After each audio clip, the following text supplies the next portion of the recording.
बोलो बांके बिहारी लाल की जय। माघ मास महात्म्य चौथा अध्याय। श्री वशिष्ठ जी कहने लगे, हे राजेंद्र, अब मैं माघ के उस महात्म्य को कहता हूँ जो कार्तवीर्य जी के पूछने पर दत्तात्रेय जी ने कहा था। जिस समय साक्षात विष्णु जी के स्वरूप श्री दत्तात्रेय जी सहस पर्वत पर रहते थे, माहिष्मति के राजा सहस्त्रार्जुन ने उनसे पूछा था कि हे योगियों में श्रेष्ठ दत्तात्रेय जी, मैंने सब धर्म सुने, अब आप कृपा करके मुझे माघ मास का महात्म्य सुनाइए। तब दत्तात्रेय जी बोले, हे राजन, नारद जी से ब्रह्मा जी ने जो कहा था वही माघ महात्म्य मैं तुमसे कहता हूँ। इस कर्म भूमि भारत में जन्म लेकर जिसने माघ स्नान नहीं किया उसका जन्म निष्फल ही चला गया। माघ स्नान के बिना मनुष्य जन्म ऐसा है जैसे कि सूर्य के बिना प्रकाश और चंद्रमा बिन तारागण।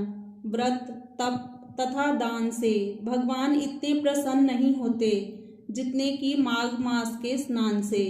जैसे सूर्य से अधिक कोई तेजवान नहीं है, वैसे ही माघ मास के स्नान के समान कोई यज्ञ, तप तथा दान नहीं।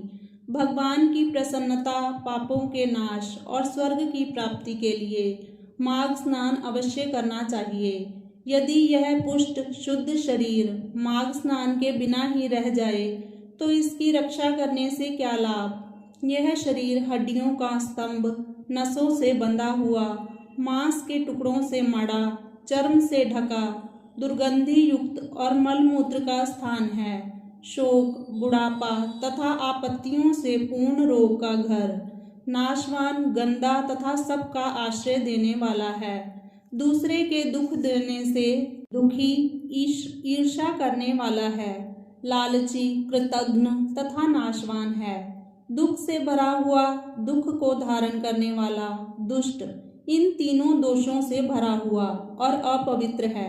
स्वभाव से ही अधर्मी, तृष्णा से पूर्ण, काम, क्रोध, लोभ रूपी नरक के द्वार पर खड़ा हुआ है। जैसे कीड़ों और विष्ठा से पूर्ण शरीर अंत में नष्ट होकर कुत्तों के काम में आता है, वैसे ही यह शरीर माघ स्नान के बिना व्यर्थ ही है।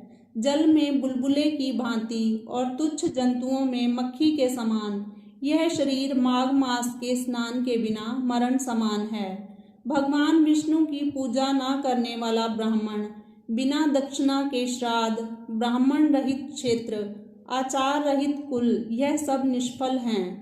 गर्व से धर्म का, क्रोध से तप का, गुरुजनों की सेवा न करने से स्त्री तथा ब्रह्मचारी का, बिना जल अग्नि में हवन करने से बिना साक्षी के मुक्ति का नाश हो जाता है। जीविका के लिए रहने वाली कन्या, अपने ही लिए बनाए हुए भोजन की क्रिया का, शूद्र से भिक्षा लेकर किया हुआ यज्ञ और कंजूस का धन, यह सब नाशकारक हैं।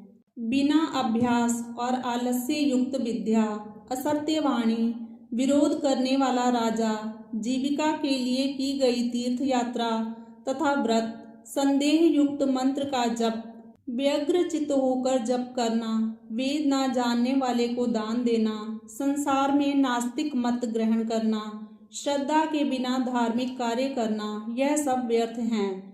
जिस प्रकार दरिद्र का जीवन व्यर्थ है, उसी तरह मनुष्य का जीवन बिना माघ स्नान के व्यर्थ है। मकर के सूर्य में जो मनुष्य सूर्योदय से पहले स्नान नहीं करता, वह भी पापों से छुटकारा पाकर स्वर्ग में जा सकता है। ब्रह्मघाती, सोना चुराने वाला, शराबी, गुरु पत्नी गामी, इन चारों की संगति करने वाला मनुष्य माघ महीने में सूर्य उदय से पहले स्नान करके पवित्र हो जाता है। मनुष्य के महापाप भी माघ मास में स्नान करने से भस्म हो जाते हैं।